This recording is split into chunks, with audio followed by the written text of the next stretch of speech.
insurance. This is Tony Cañas, and today I want to tell you what I've learned running a podcast for the last year. Profiles in Risk podcast, profilesinrisk.com, is probably the largest carrier side podcast. My good friend Nick Lamparelli reached out to us years ago and said, you guys need a podcast? We said, absolutely, we don't know how to do it. He said, I don't either, but I'll give it a try. And he started Profiles in Risk podcast, and he ran that for the first 177 episodes. He literally created podcasting within the carrier space. About a year ago, Nick called us and let us know that he would no longer be able to run Profiles in Risk podcast, and that he would be moving on to run the Coverager podcast, which he has been doing for the last year. I took over running the podcast January of 2020, and since then I have managed to release 41 episodes on our weekly podcast, which means that I missed 11 weeks, but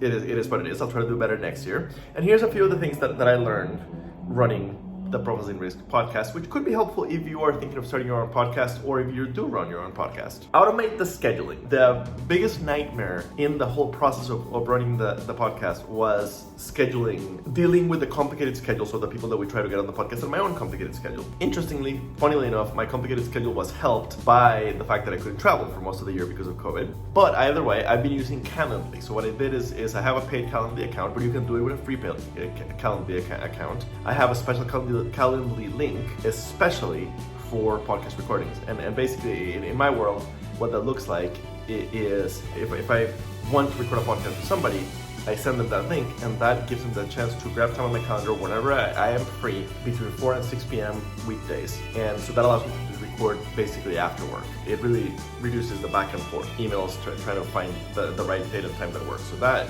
number one thing I would do if you're opening a podcast and you're going to have guests, get a Calendly account, even if it's a free Calendly account. Number two, always be closing, or in this case, always be inviting interesting people. Basically, on LinkedIn, whenever I ran into somebody who could be an interesting episode of the podcast, I would immediately send them a message saying, hey, I'd love to have you on the podcast. Here's a Calendly link if you're interested. And basically put it on their court. And that resulted in at least 41 people being interested this year. Audio quality is king. The one thing you don't want to do is release a podcast episode with really crappy audio quality. When we first opened the podcast years ago, all three of us, Nick, Carly, and myself, bought nice microphones. Those were a little bit overkill, so I think we all ended up selling off our nice microphones. What I've had best results with is recording with one of my Bose noise cancelling headphones. So I have the old style wired ones, and I also have the newer style 700s, which are Bluetooth. In both cases, I bought them on Black Friday at somewhere like $250 or so. So that's the one investment you do want to make. You want to get a nice microphone. I've done podcast episodes wearing just my earpods. Not great. I don't recommend it. But you do need some sort of decent audio. It doesn't have to be super expensive. If you're going to invest in one thing, I would invest in a nice pair of headphones. Test it out. If you don't love the sound, return them and get something else until you find the right microphone that works for you. But audio is king. You can have crappy video. You can have no video at all. You have to have decent audio for people to actually listen to it. So even though audio is king, it doesn't take much more effort to do video. In other words, especially in our Zoom conferencing world, if you're doing a podcast on audio, you might as well record it on video and share both the video and the audio. In fact, so much so, it's not any harder editing it, and in fact we'll talk about editing. The big thing is let your guests know ahead of time that you'll be doing video. But one of the advantages of recording it on video is that way you've got the body language of your guest. Even if the people listen to it on just audio, which is fine, the fact that you recorded it on video is very helpful. Having that body language is very helpful to connect with your guest. So let your guest know up front that you'll be doing video. Edit only one file. Edit only the video file. You don't have to worry about separating the audio and the video. You can upload the same video file to both YouTube and to Buzzsprout. I don't know about the other podcast hosts, but I'm assuming if Buzzsprout, the one that we use, lets you do it, the rest probably let you do it. Buzzsprout is not even the most expensive. It's one of the cheap podcast hosts. Record it on video and release it both video and audio. Chat for 15 minutes with the guests before recording to break the ice. So there are people who insist on having a prior chat with a person before recording the podcast episode. Yeah, if that's your style, that's fine. That's not my style at all. My style is, if I want you on the podcast, I send you the link. If you click on the link and schedule, when we get on the podcast recording time, it might be the first time we ever chat. So what I'll do is I'll spend the first 15 minutes before recording just breaking the ice, getting to know the person, asking questions. And I always ask the questions, is there anything that you want to make sure I do ask? Is there anything that you don't want me to ask? And then I also remind them that I kind of help them understand who our audience is and how they might relate to who they are. And I always warn them that, or rather let them know to relax them. We're not going live.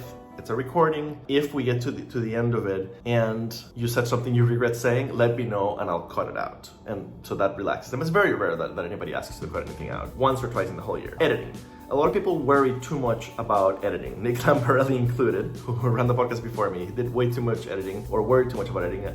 Don't worry about editing. In most episodes, the only editing I do before releasing, again, I make sure we have good audio up front, but the only editing I do before releasing is when I start recording, I do the Nick Lamparelli countdown. So I cut that out, and then at the very end, I cut out kind of the awkward, okay, I'm gonna go ahead and hit stop recording, right? That's all I do the majority of episodes. Very rarely, if we had a bad connection problems, or if they ask me to edit something, then I'll edit a little more. But really, there's really no need to edit much more than that. Believe me, I could spend hours cutting out my own ahs and ums like I do with my short 10-minute daily video. I don't, and it works just fine. The biggest advice I can give you is record the podcast that you wish somebody else was recording. In other words, record the podcast that you wish existed, the podcast that you yourself would enjoy. Don't think about revenue opportunities. Nobody gets rich anymore on creating a new podcast. If you're doing it for your business, chances are eventually it'll bring business, but it's a long-term play, like any other content creation play. So do it because you enjoy doing it. Do it because you're recording something that you would have been excited to listen to, and it just doesn't exist. Of course, share it on all your channels, but don't worry too much if anybody's actually listening. And in fact, at the beginning, chances are nobody will. Right? At the beginning, chances are you'll get very few listens. That's fine. It takes time to build an audience. I was very lucky. I inherited a podcast that already had a built-in audience. I hope that I haven't lost most of them. But either way, I just don't worry about how many people listen to each episode. I record the best I can, and I have fun doing it. It's worth my time just from that. I don't care how many people listen to it. The more the merrier, but I really spend no time worrying about it, and I know that it takes time. In my perspective is that no script is necessary. Well, that depends on your personality, right? I know that Nick and especially Carly were all about, maybe not a script, but about having an agenda for the discussion. I'm a lot easier going than that. In my opinion, the agenda is as simple as, I'm gonna give you an opportunity to describe your business and what you do, like kind of an elevator pitch, and then we'll just chat. And I'll ask you about the company, and I'll ask you about your own career. Finally, don't worry too much about missing an episode. While having a cadence, a predictable cadence is good, best practice, don't worry too much about hitting one every week. Like I said, I only got 41 out of 52 weeks this year. If the episode sucks, I just don't release it, and I don't worry about it. If I don't have a guest for this week, I just skip it. Now, I try not to skip too many weeks in a row, but I don't worry about it. I'm trying to have fun, release quality stuff out there that is helpful to people. So that's my advice. And by the way, the biggest thing, I should have said this first, the podcast is gonna suck at the beginning. It takes time to get good at it. Just do it. Just record the first few episodes and just get started. If you think that you want to do a podcast, just get started. Over time, you'll learn a lot and it'll get good. Don't over prepare, just get started. Thank you.